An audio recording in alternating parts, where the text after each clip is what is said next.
আপনার এইরকম মানসিকতা দেখে আমি তো আর আপনার ভিডিও কখনোই দেখব না। এইরকমই একটা কমেন্ট এসেছে আমার আগের ভিডিওতে। নমস্কার, আমি মমতা বর্মন। কোচবিহারের একটি গ্রামে আমি আর আমার বৃদ্ধ ঠাকুমা বসবাস করি। আমাদের ছোট বোন বাড়িতে এসেছে বেড়াতে। বেশ কয়েকদিন হলো ভিডিওটা সেরকমভাবে শেয়ার করতে পারিনি, একটু অসুবিধার কারণে একটু দেরি হয়ে গেল। আজকে সকাল সকাল বাজারে চলে গেছি, বাজারে গিয়ে মাছ নিয়ে আসছি। আর মাছ নিয়ে আসার আগে বুনুকে জিজ্ঞাসা করেছি, বুনু মাছের তরকারি খাবি? আর আমার বোন মাছের তরকারি একদম খেতে পছন্দ করে না, সেই আগের থেকেই মাছ খেতে ভালোবাসে না। তাও বললাম কত আর শাক সবজি খাবি, ভালোও তো লাগে না একঘেয়েমি এগুলো খেতে খেতে। আজকে মাছ নিয়ে আসি, মাছের সবজি বানাবো ভালো করে, সেটাই খাবি। যেই ভাবা সেই কাজ। বাজার থেকে মাছ নিয়ে আসি, মাছ নিয়ে এসে ধুয়ে বেছে নিয়ে এখন আমি বসে গেছি বেগুন কাটতে। তোমাদের তো বলতে ভুলে গেছি, বেগুন কাটছে এই কারণে মাছের সঙ্গে আমি একটু মাছের তেলও নিয়ে আসছি। আমার বোন আবার মাছ খেতে ভালো না বাসলেও মাছের তেল খেতে ভীষণ ভালোবাসে। এই কারণে আমি মাছের তেলটা বেগুন আলু দিয়ে ভাজা করব, আর বাটা মাছের ওই সরষা দিয়ে একটু হালকা করে মশলা দিয়ে বানাবো। আমার আগের ভিডিওতে একটা দিদিভাই কমেন্ট করেছিলে মন মুখার্জি বলে। দিদি, আর তোমাদের কেউ নেই নাকি? না গো, আর কেউ নেই। আমরা তো 4 বোন, 3 বোনের বিয়ে হয়ে গেছে, আমি আর ঠাকুমা বাড়িতে আছি। আর মা বাবা তো আগেই চলে গেছে, আকাশে তারা হয়ে গেছে। তারপর রূপালী জয় কমেন্ট করেছে, কোনোদিন কোচবিহার গেলে তোমাদের সাথে আগে মিট করব। হ্যাঁ, চলে আসো আমাদের বাড়ি, তোমার সাথে দেখা হবে, খুব ভালো লাগবে আমারও। সব কিছু রেডি করে নেওয়ার পর আমি চলে এসেছি রান্নাঘরে এসে আমি মাছের তেলটা বসিয়ে দিয়েছি। প্রথমে তেলের মধ্যে পেঁয়াজ লঙ্কা ভাজা করে নিয়ে তাতে মাছের তেলটা দিয়ে দিব। তারপর মাছের তেলটা ভাজা করে নিব। আমি ঠিক এইভাবেই মাছের তেল বানাই।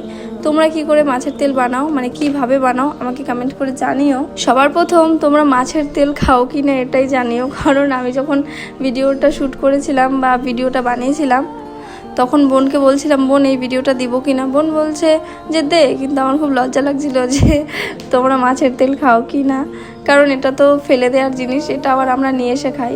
তো এটাই, এদিকে মাছের তেলটা বসিয়ে দেখি এখানে পাখি ঘুমিয়েছিল আর ওর মা স্নান করছিল, পাখি দেখি কান্না করছে। তারপর আমি ঘরে গিয়ে ওকে নিয়ে আসলাম রান্নাঘরে।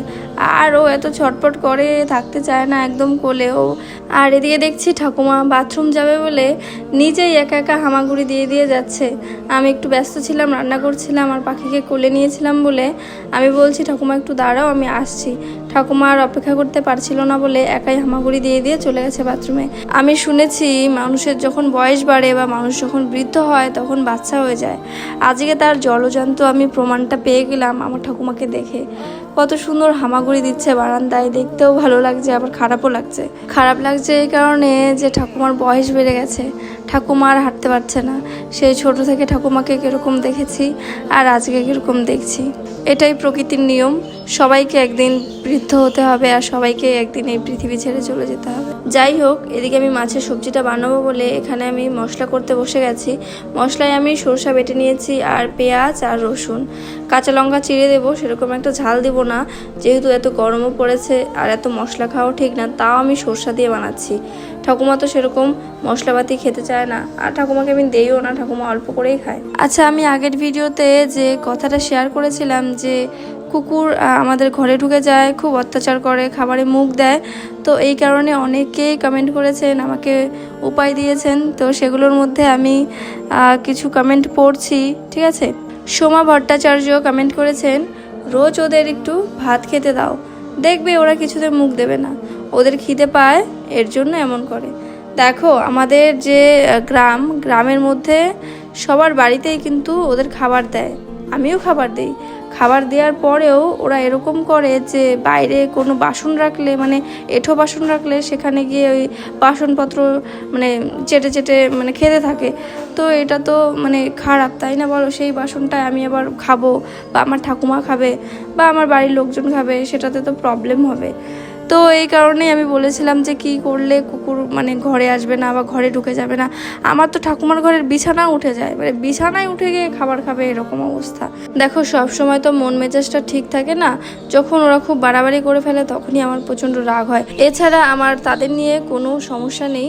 আমার আগের ভিডিওতে ইপসিতা ভট্টাচার্য দিদিভাই কমেন্ট করেছেন, এই সমস্ত কথাবার্তা এভাবে বলবেন না, প্রচুর ভিউয়ার্স কমে যাবে, কুকুরেরও খিদা পায়। আপনি যেমন আপনার জীবনটা সারভাইভ করার জন্য যুদ্ধ করছেন, ওরাও কিন্তু যুদ্ধ করছে প্রতিনিয়ত। আপনার থেকে কোনো অংশে কম যুদ্ধ করছে না ওরা। আর ঘরে কুকুর ঢোকা মানে শিব ঠাকুরের আশীর্বাদ। যাই হোক, আপনার এই মানসিকতা দেখে আমি অ্যাটলিস্ট আপনার ভিডিও আর কখনো দেখব না।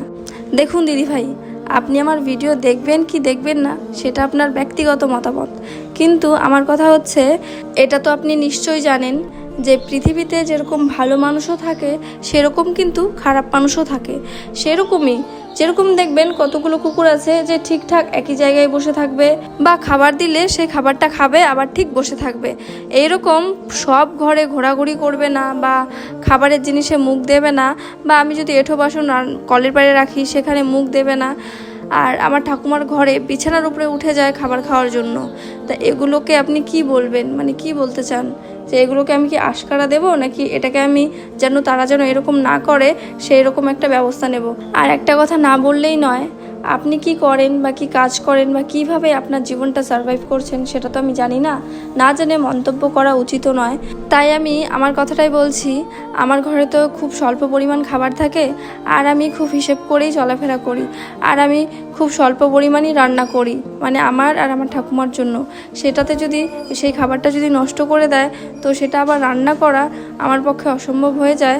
সেই কারণেই আমি বলেছি, না হলে আমার কোনো সমস্যা ছিল না। আমার কাছে যদি হিউজ পরিমাণ খাবার থাকতো তাহলে আমি তাদেরকে সবসময় খাবার দিতাম, আর সেটা যদি তারা নষ্টও করে দিত তাহলে আমি আবার বানিয়ে নিতাম। এটাই হচ্ছে প্রবলেম।